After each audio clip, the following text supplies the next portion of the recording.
Google, Arcelor Mittal, renew, TCS, Cognizant, Reliance ఇలా సుమారుగా 800 projects ఈరోజు ఆంధ్ర రాష్ట్రానికి తీసుకొచ్చాం.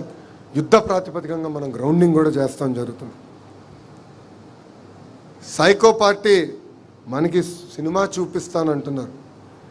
రపరప బ్యాచ్కి నేను ఒకటే చెప్తున్నా, మీ సినిమా విధ్వంసం, మా సినిమా అభివృద్ధి.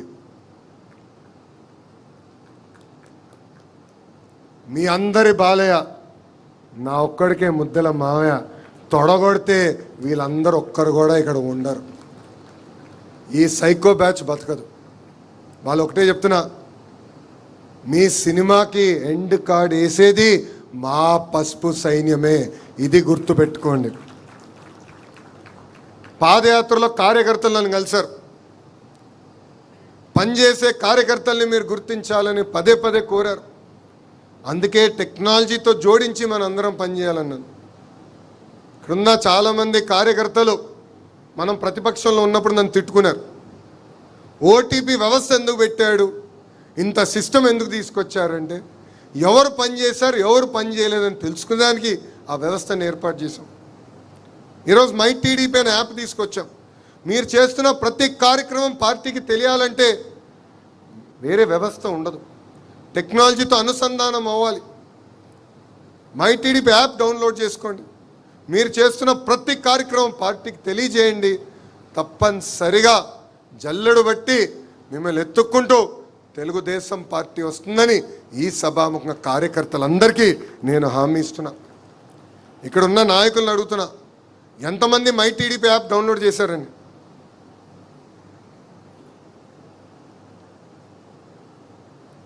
వేదిక ముందున్న పెద్దలు ఇంకా డౌన్లోడ్ చేయాల్సిన అవసరం ఉంది. యువకుడు, ఉత్సాహవంతుడు హరీష్ అందరికన్నా ఫాస్ట్గా ఉంటాడని అనుకున్నాను, కొంచెం వెనకబడి ఉన్నాడు. ఇప్పుడే డౌన్లోడ్ చేయాలి.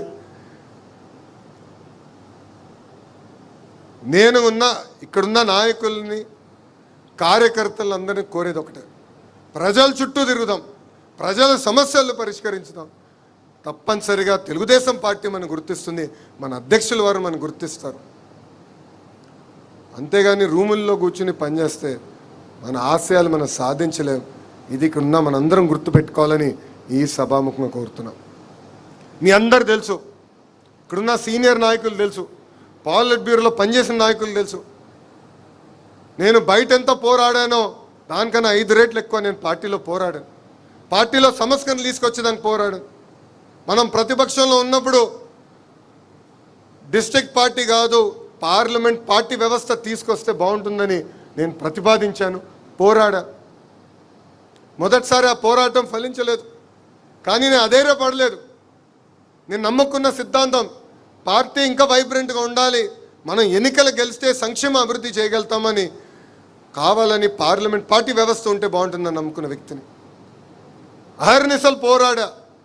మళ్ళీ 3 పాలిట్ బ్యూరో మీటింగ్ల తర్వాత నాయకులందరినీ కలిసా, అచ్చెన్నాయుడు గారితో లాబీ చేశా, కాలువతో మాట్లాడి ఎట్టి వరుస వ్యవస్థ తీసుకొస్తే బాగుంటుంది, ఎక్కువ మందికి అవకాశాలు వస్తాయి కాదు, పార్లమెంట్ యాజ్ యూనిట్గా పనిచేస్తేనే మ్యాక్సిమం పార్లమెంట్ సీట్లు మనం కైవసం చేసుకోగలుగుతామని నేను లాబీ చేసి పోరాడిన తర్వాతనే సంస్కరణలు నేను తీసుకురాగలను.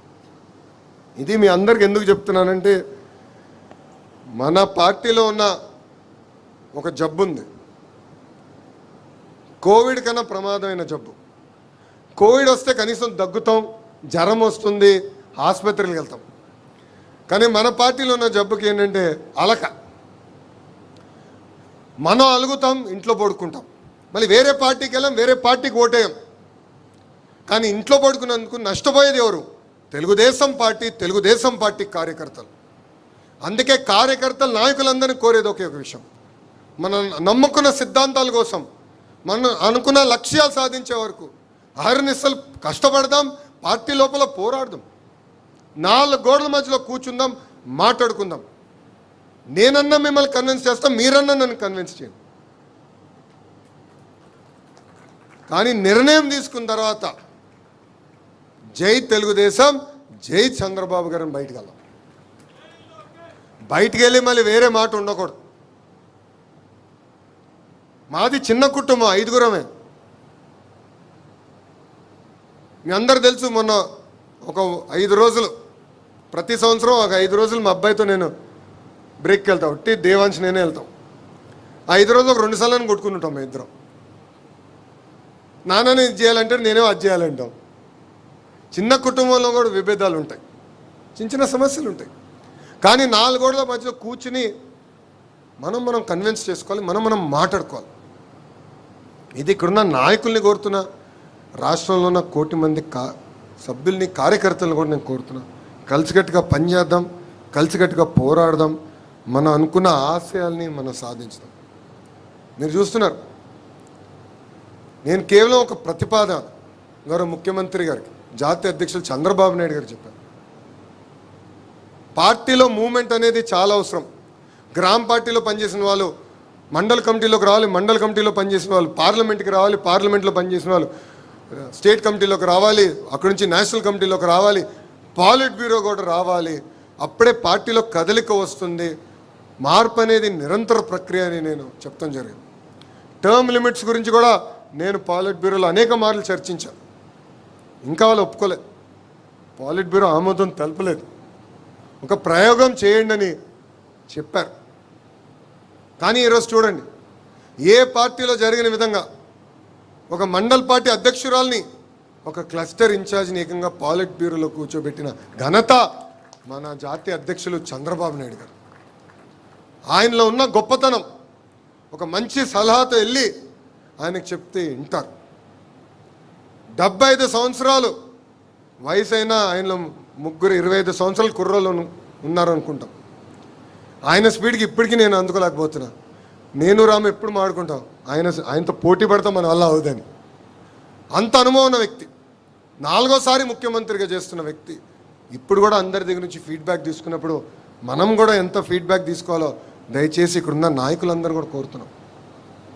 మనం చూసాం ఒక గుజరాత్ రాష్ట్రంలో, అదేవిధంగా ఒడిస్సా రాష్ట్రంలో కంటిన్యూస్గా ఒకే ప్రభుత్వం ఏర్పడింది. దానివల్ల వాళ్ళు ఎంత అభివృద్ధి చేసుకోగలిగారో మనందరం చూస్తున్నాం. 5 సంవత్సరాలు గడిచిన 5 సంవత్సరాలు మనం చాలా నష్టపోయాం.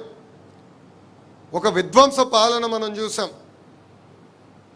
అందుకే మనందరం కష్టపడాలి, ఆర్నిసలు పోరాడాలి. 2029లో మళ్ళీ ఎన్డీఏ ప్రభుత్వ అధికారంలోకి వచ్చే విధంగా మనందరం పనిచేయాల్సిన అవసరం. మీ అందరు తెలుసు, కేంద్రంలో ప్రధానమంత్రి నరేంద్ర మోడీ గారు, రాష్ట్రంలో చంద్రబాబు నాయుడు గారు, ఒక డబుల్ ఇంజన్ బుల్లెట్ ట్రైన్ సర్కారు నడుస్తుంది. విశాఖ ఉక్కే ఒక అద్భుతమైన ఉదాహరణ. ఇక్కడున్న విశాఖపట్నం చెందిన శాసనసభ్యులు, నాయకులు కూడా తెలుసు, విశాఖ ఉక్కుని ప్రైవేటీకరణ జరగకుండా ఆపగలుగుతామా, సుమారుగా 15,000 కోట్ల రూపాయలు ఖర్చు అవుతుంది, ఇది సాధించుకోగలుగుతామా అని సందేహాలు మనలోనే ఉండేది. అలాంటిది వేదిక మొన్న కేంద్ర మంత్రులు పెమ్మసాని గారు కానివ్వండి, అటు రాము కానివ్వండి, ఎస్ ఇది సాధించుకోగలుగుతాం, మాట్లాడదాం, పోరాడదాం అని చెప్పారు. కేంద్రంలో ఉన్న కేంద్ర ఆర్థిక శాఖ మంత్రులు నిర్మలా సీతారామన్ గారిని అర్ధరాత్రి 12 కలిసి, ఇప్పుడు కూడా ఆ ఫోటో మా దగ్గర ఉంది, విశాఖ ఉక్కు గురించి చర్చించారు. వదిలిపెట్టలేదు, ఇది మాకు కాపాడుకోవాలి, ఒక సెంటిమెంట్ మాకు ఇదని చెప్పి. కేంద్రంలో మనం బలపరిచిన ప్రభుత్వం ఉంది కనుక, మన ప్రభుత్వం ఉంది కనుకనే విశాఖ ఉక్కుని ఈరోజు కాపాడుకోగలిగినాం, రైల్వే జోన్ సాధించుకోగలిగినాం. త్వరలో కర్నూలుకి హైకోర్టు బెంచ్ కూడా తీసుకురాబోతున్నాం. ఆగిపోయిన అమరావతి పనులు ఈరోజు వేగంగా ముందరికి నడుస్తున్నాయి. భారతదేశంలో ఏ రాష్ట్రానికి పార్లమెంట్ సాక్షిగా ఇది రాజధాని అని చెప్పలేదు, ఒకే ఒక అమరావతికి చెప్పారు. అది ఎందుకు జరిగిందంటే కేంద్రంలో మన ప్రభుత్వం ఉంది. పోలవరానికి ప్రత్యేక నిధులు తీసుకొచ్చాం. ఆగిపోయిన పనుల్ని వేగంగా ఈరోజు మనం ముందలు తీసుకెళ్తున్నాం. అంతేకాదు, మన రాష్ట్రంలో పవన్ అన్న ఉన్నారు. నేను ఎన్నో మార్లు చెప్పా, ప్రత్యేకంగా చంద్రబాబు నాయుడు గారిని అరెస్ట్ చేసినప్పుడు పవన్ అన్న ఆయన్ని కలిసిదానికి వచ్చారు. మేము కలిసిన తర్వాత ప్రెస్ మీట్ పెట్టి అక్కడ బస్సులో కుటుంబం అంతా ఉంటే కలవాలని నేను వచ్చాను. అప్పుడు ఆయన ఒక్కటే ఒక మాట చెప్పాడు, లోకేష్ ఒక పెద్దన్నగా నీకు నేను అండగా నిలబడతాను, నీకు ఏ సమస్య ఉన్నా నాకు ఫోన్ చేయి అని చెప్పిన వ్యక్తి పవన్ అన్న. ఈరోజు చాలా స్పష్టంగా ఆయన చెప్తున్నారు, కనీసం 15 సంవత్సరాలు చంద్రబాబు నాయుడు గారి నాయకత్వంలో ఎన్డీఏ ప్రభుత్వం ఏర్పడాలి, కలిసికట్టుగా మనం పనిచేయాలని. మొన్న ఒక ఇంటర్వ్యూలో పొరపాటున నేను 2029 కూటమి గెలుస్తుందని చెప్పా. ఇమ్మీడియట్గా